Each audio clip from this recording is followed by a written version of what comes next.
Now welcome to another edition of News from Naboo with Thor's Lightning Takes. And let's get right to the news. Okay, some interesting news coming at you today. First up, there is a rumor going around that Cameron Monaghan might be coming to live action. I mean, he looks literally just like his character. They're pretty much the same age. We've kind of heard this rumor before. It's been a kind of a want. It's one of those like fan casting thing. Not a fan casting, but in the same ballpark. Because, you know what I mean? Where you're like, we really want to see this happen. I mean, we've been hearing rumors, so this is kind of interesting that this now well-regarded leaker is going ahead and saying that he will appear in a series in live action. On Disney Plus, yeah. On Disney Plus. I mean, they could very well be saving this announcement for Celebration. Don't forget that's in April, so we are closing in on a big celebration. I don't know about him getting like his own show. I feel like you really want his story to finish in the video games. But at the same time, I wouldn't be surprised if he comes out there and they're like, oh, and guess who's going to be in blank? Yes. I wouldn't be surprised to see him in Ahsoka. He'd be older. I mean, he'd be older. I wouldn't be surprised. Because his age matches the video game age pretty well. So you would really think pre-Mandoverse.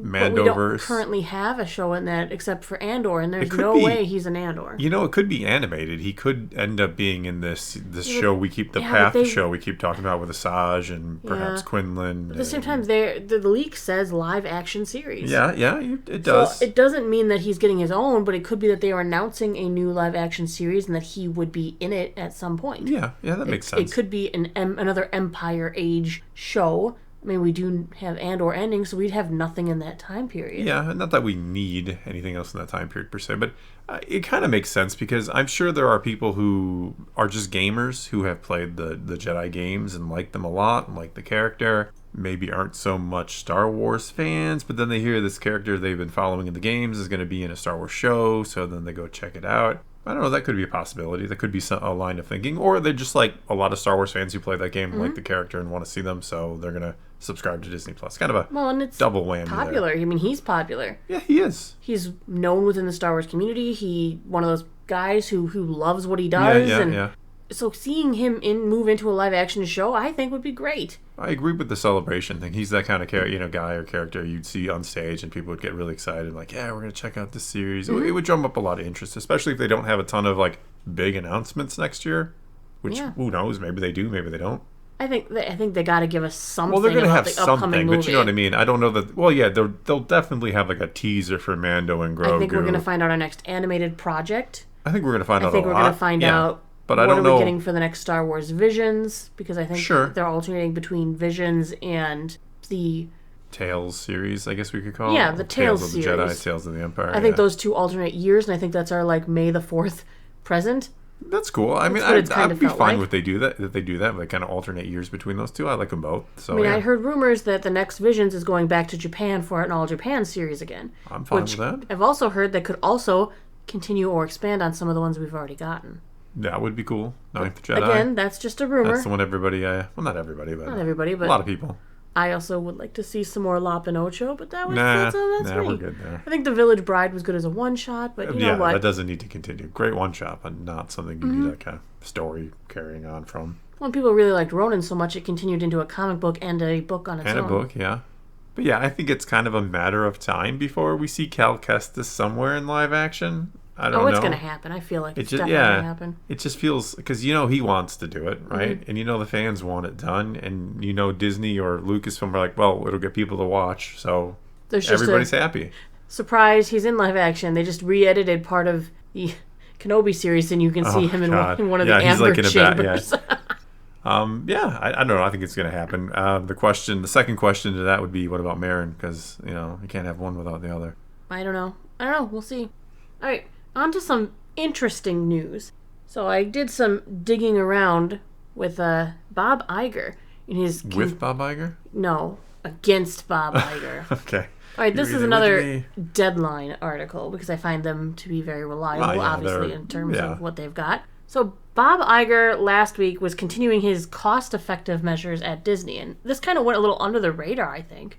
I didn't hear about this, Yeah, there were more layoffs. It was a rather depressing week last week for Disney.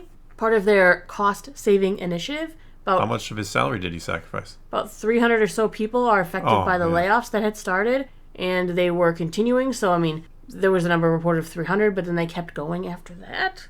Yeah. Multiples of 300. Multiples of 300. The positions were all based in the U.S. They're across the Disney corporate operations, including legal, HR, finance, and communications. Among the divisions that were not impacted are, this time around in their layoffs, were the parks, ESPN, as well as Disney Entertainment. Okay. So this time they went after, like, legal, corporate, HR, finance. Probably a lot of bloat there. I mean, I'm not saying, hey, if you lost your job, that sucks. I'm not saying that's cool or anything, but I'm assuming there's a lot of corporate bloat in places like Disney. Deadline did speak to someone from Disney, and their spokesman said, "We continually evaluate ways to invest in our businesses and more effectively manage our resources and costs to fuel the state-of-the-art creativity and innovation that consumers value and expect from Disney. As part of this ongoing optimization work, we have been reviewing the cost structure for our corporate-level functions and have determined there are ways for them to operate more effectively," aka less people. Yeah, less people is... And what's sad is, like, some of these jobs, AI took. Sure. AI took some of these jobs. Yeah, absolutely. I mean, remember, the last round of cuts were July 31st, when they laid off, like, 140 people. That was 2% of a segment of their Disney Entertainment TV workforce. And Disney Animation Studio and Pixar reduced staff by 14% in May. So they're kind of doing this huge layoff. And you know what's interesting is they're not the only ones. Like, Paramount Global laid off, like, hundreds of people. They cut, like, 15% of their company's U.S. workforce, with Paramount Plus getting most of the cuts. Well, I don't know how well Paramount Plus is doing, but... But Disney's been doing these cost-cutting things since Bob Iger returned as CEO in late 2022. I mean, he's eliminated, like, 7,000 jobs, which is, like, 3.2% of the company's global workforce. Tells you how much of a global workforce they have, doesn't it? That's just a lot of jobs. Well, no, that's a lot of people. No, I'm totally sympathetic to anybody who lost their job.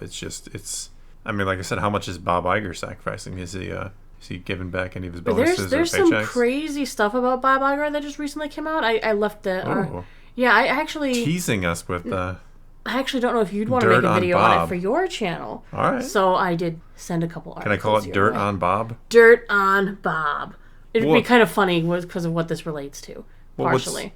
Now I'm really curious. We'll talk about that after the video ends. But, like, what I find curious about these layoffs and all these cost-cutting measures is our Disney Plus bill keeps going up. And last I heard, the price to go to Disneyland or World is ridiculous. It's just not something unless you want to go into debt, unless you're wealthy. They're cutting all these people's salaries, and then we heard about how much more than we thought the Acolyte costed.